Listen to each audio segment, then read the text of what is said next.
Заезжает клиент на автосервис. Что-то стучит. Блин, это просто вот не передать.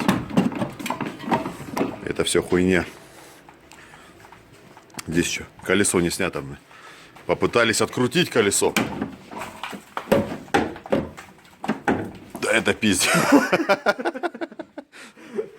Вот как до такого можно доездиться, что, блядь, что-то стучит. Ну, ни хрена себе что-то стучит, блядь. Не, ну стучит нормально, смотри. Вот сейчас там оторвёт. Просто. Это просто пиздец. Блин, что камера не фокусирует. Пиздец.